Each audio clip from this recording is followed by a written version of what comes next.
যুবক বলে, নবী গো, আপনি আমার চেনেন না, আপনি আমার কথা মনে হয় শোনেন নাই। নবীজি বললেন, তুমি কে গো?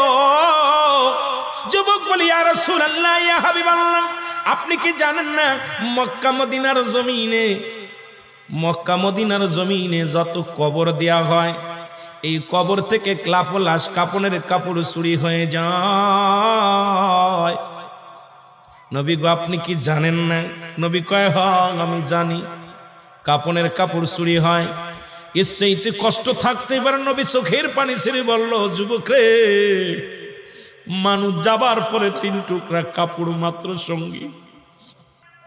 যুবক বলি, ইয়া রাসূলুল্লাহ, ইয়া হাবিবাল্লাহ, নবী গো, মক্কা মদিনার জমিনে যত কাপনের কাপড় চুরি হয়েছে, ওই কাপনের কাপড় চুরি করেছি আমি, নবী গো, আমি সেই যুবক, কাপনের কাপড় চুরি করা যুবক।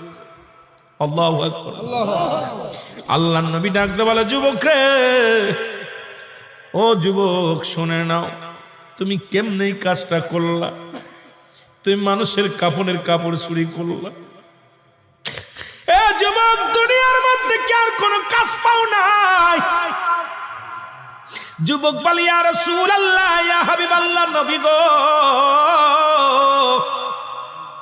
ও মায়ার নবী, আমি ভুল করেছি, আমারে আপনি তওবা করে দিন, আল্লাহ যেন আমারে মাফ করে দেয়।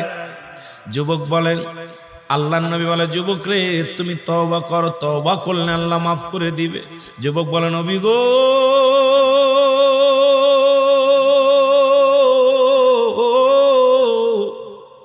আমার বিশ্বাস এই জমিনের মধ্যে আমি তওবা করলে আমার গুনাহ মাফ হবে না, কারণ আমি এত বড় পাপী, আমি এত বড় অপরাধী।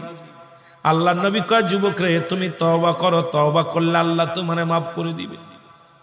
যুবক বলে, নবী গো, মায়ের নবী, আমার মতো পাপীরা আমার আল্লাহ ক্ষমা করবে না। আল্লাহর নবী বলে, যুবক রে, তুমি তওবা করো, তোমারে মাফ করে দিবে আমার আল্লাহ। যুবক বলে, নবী গো, আমি শুধু কাপনের কাপড় চুরি করি নাই, নবী গো, মক্কা মদিনা অনেক দিন যাবত মানুষ মরে না, অনেক দিন যাবত মানুষ ইন্তেকাল করে না, আমিও কাপনের কাপড় চুরি করতে পারি না, আমার ব্যবসাটাও ভালো হয় না। হঠাৎ শুনতে পারলাম পার্শ্ববর্তী এলাকার মধ্যে একটা মহিলা মারা গেছে, সুন্দরী এক যুবতী মারা গেছে। আমি দৌড়াইয়া গেলাম, নিজে তার জানাজায় শরীক হলাম, দাফনে শরীক হলাম। সারাদিন অপেক্ষা আছি কখন রাত নেমে আসবে, কাপনের কাপড় চুরি করব। সব মানুষ যখন রাত্রে খাওয়া দাওয়া করে নির্জুম হয়ে গেল, আমি আস্তে আস্তে করে গোরস্থানে ঢুকলাম। গোরস্থানে ঢুকিয়া আস্তে আস্তে করে কবরের মাটিগুলো সরাইলাম। কবরের মাটি খুঁড়িয়া, নবী গো, আল্লাহর নবী দেখতে বলে, যুবক, তুমি কি শুনাইলা? যুবক বলে, মায়ার নবী গো,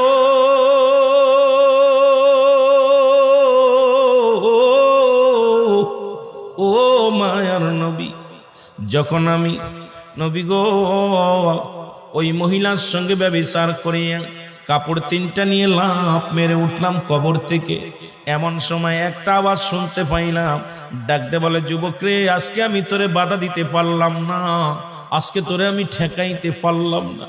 ও যুবক, আমার সনে অন্যায় করলি, জীবনে কোনো বেগানা পুরুষ আমার জীবনে আসে নাই, আজকে তুই আমার সনে অন্যায় করলি, আমি আল্লাহর আদালতে মামলা দিলাম, আল্লাহ যেন কোনদিন তোরে ক্ষমা করে না। জোরে বল আল্লাহু আকবার। আল্লাহর নবী বলে, যুবক রে, তুমি দূর হয়ে যাও, আমার কদম থেকে তুমি দূর হয়ে যাও। এত বড় অপরাধ তুমি করছো, এত বড় অন্যায় তুমি করছো, আমার কদম থেকে দূর হয়ে যাও। যুবক বলে, নবী গো, আপনি রহমতের নবী, আমারে দূরে ফেলে দিবেন না। মার নবী, আমি শুনেছি আদম নবীর কাছ থেকে ঈসা নবী, ঈসা নবীর কাছ থেকে ইব্রাহিম নবী, ইব্রাহিম নবীর থেকে মুসা নবী, সব নবীর থেকে অপারগতা করবে, একমাত্র আপনি হবেন উম্মতের কান্ডারি। নবী গো, আপনি হলেন একমাত্র